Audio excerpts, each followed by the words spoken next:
God's twin family में आप सभी का हार्दिक अभिनंदन है। आप सभी को भक्ति, शक्ति और मुक्ति की प्राप्ति हो। Dear twins of God, Manas reading से देखते हैं कि ईश्वर आपको क्या मैसेजेस दे रहे हैं आपके लिए। फर्स्ट मैसेज क्या है, इसमें चौपाई है और ये चौपाई है, देखिए कितनी प्यारी चौपाई है। सभी चौपाइयाँ प्यारी हैं, लेकिन इसमें आपके यूनियन के लिए मैसेज है। सानुज राम विवाह उछाऊ, सो शुभ उमग सुखद सब काहू। यहाँ सानुज यानी राम जी के छोटे तीनों भाइयों के साथ, यानी चारों भाइयों का एक साथ विवाह हुआ था, और वो विवाह सो शुभ उमग सुखद सब काहू, यानी इतनी उमंग, इतना उल्लास था, यानी यूनियन, यानी यूनिवर्स में यूनियन की एनर्जी के बारे में बताया जा रहा है यहाँ पे। यानी कहीं ना कहीं आपके यूनियन के लिए कहा जा रहा है। और हो सकता है ये वीडियो जितने व्यूअर्स देख रहे हैं उनमें से अधिकांश ट्विन फ्लेम्स का यूनियन बहुत जल्दी हो जाए, क्योंकि यहाँ राम जी का अकेला यूनियन नहीं हो रहा है, अकेला राम जी का विवाह नहीं हो रहा है, यहाँ उनके और 3 भाइयों का भी विवाह हो रहा है। तो ज़रूर ये यूनियन की एनर्जी है। आप में से कई व्यूअर्स का यूनियन अपने काउंटर पार्ट से होने वाला है। नेक्स्ट स्लिप में क्या मैसेज है आपके लिए, देखती हूँ। ये भी चौपाई है। आति खल जे विषय बग कागा, एहि सर निकट न जाए अभागा। ये बात ध्यान रखिएगा कि जब यूनियन की एनर्जी चलती है, आपको यूनियन के साइन मिल रहे हैं, यूनियन की रीडिंग आपको मिल रही है, अगर इस तरीके की मिल रही हैं, तो आप ये मत सोचिएगा कि बस अब तो यूनियन होने वाला है। Oh God, thank you so much. इतने से गुजारा नहीं होगा। यूनियन जब तक हो ना जाए, तब तक आपको ईश्वर मिल ना जाए, यानी लास्ट मोमेंट तक, अंतिम सांस तक आपको प्रोटेक्शन लेते रहना है। प्रोटेक्शन यानी बजरंग बाण की 3 चौपाइयाँ हमेशा बताती हूँ मैं, वो आपको करते रहना है। ईश्वर के जिस रूप को मानते हैं उनका कवच सुनते रहना है। और आप जो करते हैं प्रोटेक्शन के लिए, अपने और अपने काउंटर पार्ट के प्रोटेक्शन के लिए, अपनी भक्ति के लिए, अपने यूनियन को प्रोटेक्शन देते रहें। क्योंकि अतिखल जे विषयी बग का, अतिखल यानी भयंकर वाले खल आप जानते हो, नेगेटिव एनर्जी, तो उस नेगेटिव एनर्जी से बचना है। और आजकल डैमनेग अटैक हमेशा होते रहते हैं। वो एक तरह से पार्ट ऑफ जर्नी मुझे फील होने लगी है। वो तो पार्ट ऑफ जर्नी है, और नेगेटिव अटैक होते रहते हैं। वो नहीं चाहते हैं कि ट्विन फ्लेम्स मुक्त हो, अवेकन हो, यूनाइट हो, ईश्वर की प्राप्ति करें, मदर अर्थ हील हो, ऐसा कुछ वो नहीं चाहते हैं। तो वो तो हमेशा अटैक करते रहते हैं। इसलिए आप हर पल प्रोटेक्शन में रहें। आप कवच वगैरह ये एक भी दिन ना छोड़ें। और जैसे ही आपको लगे कि कोई आपसे एंगर एनर्जी में आ रहा है, आपको फियर की एनर्जी में डाल रहा है, अपनी एनर्जी हर पल चेक करते रहे। जैसे ही आपको लगे डिस्टर्ब हो रहा है कुछ, आपको अगर 666 दिखने लगे, या आपकी, अगर आप मेल बॉडी में हैं तो आपकी लेफ्ट आई में ट्विचिंग होने लगे, और अगर आप फीमेल बॉडी में हैं तो आपको आपकी राइट आई में ट्विचिंग होने लगे, तो ये साइन स्ट्रॉन्ग साइन है डैमनेग अटैक का। स्ट्रॉन्ग साइन है। अगर ऐसे आपको साइन मिलते हैं तो तुरंत बजरंग बाण की 3 चौपाइयाँ बोलना शुरू कर दें। मैं चौपाइयाँ बोल रही हूँ। ओम हनु हनु हनु हनुमंत हटीले, बैरहि मारो वज्र की कीले, गदा वज्र लय बैरहि मारो, महाराज प्रभुदास उबारो, ओमकार ओमकार महाप्रभु धावो, वज्र गदानु विलंब न लावो। ये 3 चौपाइयाँ आप बोलते रहिए, और जैसे ही आपको साइन मिलते हैं वैसे तुरंत बोलिए। और डेली तो बजरंग बाण आपको सुनना ही सुनना है, कवच आपको सुनना ही सुनना है। सुबह शाम जितना ज़्यादा सुन सके उतना अच्छा है। मैं ये नहीं कह रही हूँ कि बस यही करते रहें चलते फिरते। आजकल तो फ़ोन है ना, तो हर टाइम आप चला सकते हैं, प्ले कर सकते हैं। जब आप फ्री हों तुरंत कर लीजिए, और 3 चौपाइयाँ रट लीजिए। वो आप जैसे ही आपको लगे कि आपके आसपास डिस्टर्ब, जैसे ही आपको साइन मिल जाए और लगे कि आप फियर में किसी एनर्जी में जा रहे हो, कोई आप पे एग्रेशन झाड़ रहा है अपना, तो तुरंत आप बजरंग बाण करना शुरू कर दें। और यहाँ पे अगली स्लिप में दोहा आया है, ये है।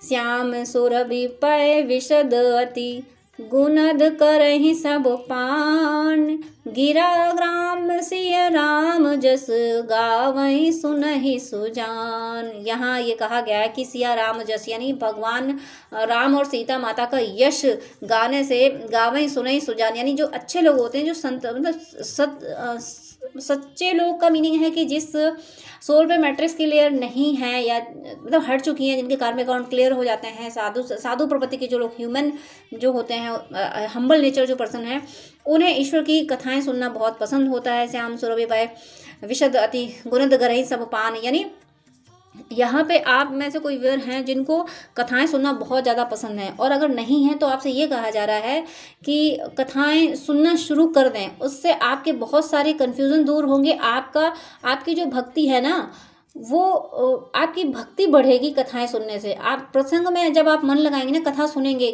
कि अलग अलग कथावाचकों की सुन सकते हैं, आप देख सकते हैं। आप रामायण महाभारत देखिए, और देखेंगे तो फिर आप, मैं यहाँ ज़रूर एडवाइस ये दूंगी आपको कि अगर रामायण देखें तो सिर्फ रामानंद सागर जी की देखें, महाभारत देखें तो सिर्फ BR चोपड़ा जी की देखें। बाकी सभी रामायण महाभारत में मिक्सिंग की गई, सब एडिटिंग की गई है, माइथोलॉजी से खिलवाड़ की गई है।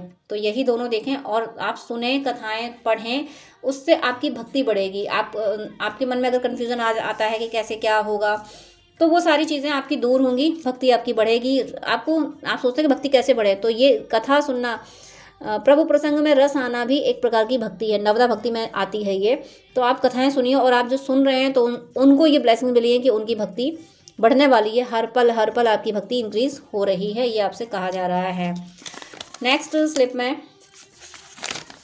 भी चौपाई है, और ये चौपाई है, जाना चाहे गुण गति जेऊ, नाम जी जपि जानहि तेहू। कथा सुनने के लिए भी कहा गया आपको, साथ में आपको नाम जप करने के लिए भी कहा गया है कि आप ईश्वर के जिस रूप को मानते हैं, सनातन से हैं तो आप ईश्वर के जिस रूप को मानते हैं उनका नाम जप करते रहिए, इससे आपकी भक्ति बढ़ेगी। और आप सनातन से नहीं हैं, आप किसी और रिलीजन से हैं, तो आपके रिलीजन में जिस तरीके से होता हो डिवोशन, जो सिंपल वे हो, वो आप फॉलो कीजिए।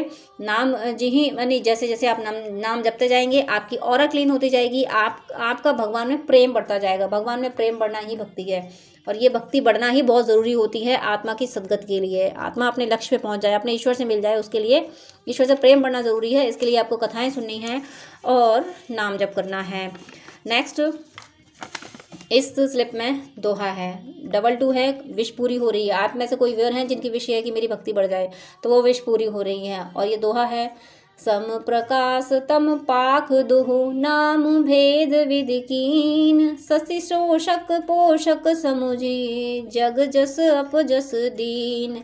देखिए मून जो है 15 दिन बढ़ता है, 15 दिन घटता है, तो और लोग अंधेरे को, यानी जब मून नहीं दिखता है तो अंधेरी रातें होती हैं, मून दिखता है तो चांदनी रातें खूबसूरत होती हैं। तो ज़माना उसे मून को कुछ भी कहता रहे, कि चांदनी रात को सुहावना कहता रहे, अंधेरी रात में डरता रहे, कुछ कोसता रहे अंधेरी रातों को, कोई फर्क नहीं पड़ता मून को। मून अपने गति से अपने अकॉर्डिंग चलता रहता है। सम प्रकाश तम पाक दो, नहीं उसका प्रकाश दोनों में सेम रहता है। अगर कृष्ण पक्ष में भी जितनी देर के लिए, थोड़ी देर के लिए अगर वो निकलता है तो रोशनी उसकी सेम रहती है। ऐसा नहीं है कि अगर वो कुछ टाइम, अगर जैसे कृष्ण पक्ष चल रहा है तो वो कम टाइम के लिए निकलेगा, तो कम टाइम में ऐसा नहीं है कि वो कम टाइम के लिए निकलेगा तो रोशनी भी कम दे, कम टाइम के लिए निकलेगा तो रोशनी तो वैसे ही रहेगी। तो यहाँ आपसे ये कहा जा रहा है कि बैलेंस आपको रहना है, आपको दृष्टा भाव में, साक्षी भाव में रहना है, कि जितना मिला है, जो प्राप्त है वही पर्याप्त है। इस एनर्जी में भी आपको रहना है। जब इस एनर्जी में रहेंगे तो आप डिवाइन की एनर्जी को और रिसीव करेंगे, और डिवाइन की जितनी एनर्जी रिसीव करेंगे उतनी आपके पास सारी चीज़ें, प्रॉस्पेरिटी, हैप्पीनेस, सब कुछ आपके पास आती जाएगी।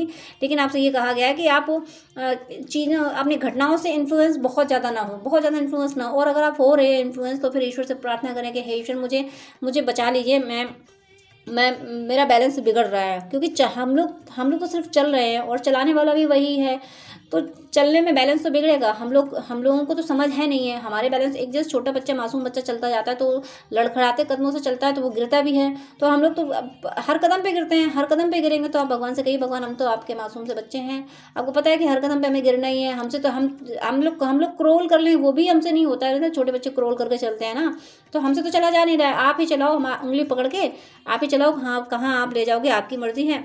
तो इस एनर्जी में आप रहेंगे तो आप बैलेंस रह पाएंगे। आपको यही कहा गया कि आप बैलेंस रहिए। आप अगर डिस्टर्ब होते हैं तो ईश्वर से प्रार्थना कर लीजिए, हे ईश्वर मुझे बैलेंस में रखिए, मुझे साक्षी भाव में, दृष्टा भाव में रखिए, वननेस की एनर्जी में रखिए। आप ईश्वर से प्रार्थना कर लीजिए, वो आपको इस एनर्जी में रखेंगे। इसी एनर्जी में रखने को आपको कहा जा रहा है। और अगर आप इस एनर्जी में पहले से हैं तो आप भगवान आपको ब्लेसिंग्स दे रहे हैं। ये एनर्जी में आना ही अपने आप में एक ब्लेसिंग है, और जो इस एनर्जी में आते हैं उनको फिर आगे की ब्लेसिंग्स और ज़्यादा मिलने लगती हैं। तो आपको इस एनर्जी में आने के लिए कहा जा रहा है। नेक्स्ट स्लिप, इसमें चौपाई है, होय हैं पूज सकल जग माही, एहि सेवत कछु दुर्लभ नाही। होय हैं पूज सकल जग माही। देखिए बैलेंस होने के लिए क्यों कहा जा रहा है, जरा यूनिवर्स का मैसेज समझिए। मुझे समझ में तो नहीं आता कुछ भी, लेकिन ईश्वर की मर्जी है, वो जो कह देते हैं वो जुबान वैसे रिएक्ट कर देती है। होए पूजे सकल जगह, यहाँ कहा गया था कि बैलेंस में रहना है, बैलेंस में रहने से आपको आगे फर्दर की ब्लेसिंग मिलेंगी। तो होए पूजे सकल जग माही, पूरे जग में आप पूज्य बन जाएंगे। यही सेवत कुछ दुर्लभ नहीं। ईश्वर की सेवा करने से, ईश्वर का नाम जप करने से, भक्ति करने से आप पूरे जहाँ जहाँ आपको लोग जानते होंगे वहाँ आप पूजनीय हो जाएंगे। आप ईश्वर का नाम जपने से, ईश्वर को याद करने से ऐसा कुछ भी नहीं है जो आप पा ना सको। कुछ भी ऐसा नहीं है जो आपके लिए दुर्लभ हो, सब आप पा लोगे। इसीलिए आपको बैलेंस रहने को कहा जा रहा है। तो ईश्वर के ये मैसेज हैं। मुझे फिलहाल इंट्यूशन ये आया है कि मैं इतने ही चौपाइयाँ लूँ, लेकिन ये जो चौपाई है, सभी चौपाइयाँ आपको गाइड कर रही हैं। बहुत यूनिवर्स हमेशा सही गाइड करते हैं, अच्छा गाइड करते हैं। आनंद शुक्रिया है ईश्वर, आपका आनंद शुक्रिया हमें इतने प्यारे गाइडेंस देने के लिए और साथ में इतनी बड़ी ब्लेसिंग देने के लिए कि होए हैं पूज्य सकल जग माही। आपका नेम एंड फेम ज़बरदस्त बढ़ने वाला है। बस आप बैलेंस रहें, आप डिस्टर्ब ना हो। आपको अगर लग रहा हो कोई आपको इंसल्ट कर रहा है, तो जो इंसल्ट कर रहा है ना, हकीकत में वो अपनी इंसल्ट कर रहा है, क्योंकि वो दिखा रहा है कि ना उसमें मैनर नाम की कोई चीज़ नहीं है। मैनरलेस तो वो है ना जो आपकी इंसल्ट कर रहा है, मैनरलेस वो है। लेकिन आपको 3D में रिएक्ट कर देना। मैं हमेशा कहती हूँ 3D में वो जैसा बोल रहा है ना, उसको अपनी टोन में, अपनी सिविलाइज्ड टोन में उसको समझा दीजिए। और उसके बाद अंदर से ये रखिए कि ये तो मेरे लिए एक ट्रेनिंग थी। ईश्वर की मर्जी है, मान अपमान, जीवन मरण सब कुछ ईश्वर का है, मेरा तो कुछ है ही नहीं। कि शरीर भी, अपमान किसका हुआ? उस शरीर का हुआ। आत्मा अगर शरीर से निकल जाती तो आत्मा को कौन देख पाता है? तो जो अपमान हो रहा है वो तो शरीर का हो रहा है, और शरीर तो नाशवान है, और शरीर भी आपका नहीं है, वो तो ईश्वर का है। तो फिर मान अपमान आपका कैसे हो गया? तो इस एनर्जी में आपको रहना है। इस एनर्जी में रहने से आपको सब कुछ मिल रहा है। आपको बहुत, आपका नेम एंड फेम इसी तरह से मिलेगा कि कोई आपसे, किसी ने आपको क्रिटिसाइज कर दिया, आपने सही तरीके से उसको समझा दिया। समझना है तो समझो, नहीं तो तुम जाओ अपने रास्ते, मुझे कोई लेना देना नहीं है। मैं मेरे अंदर खुश हूँ क्योंकि मेरा ईश्वर मेरे अंदर विराजमान है। इस एनर्जी में आपको रहना है। God bless you. जय श्री कृष्णा।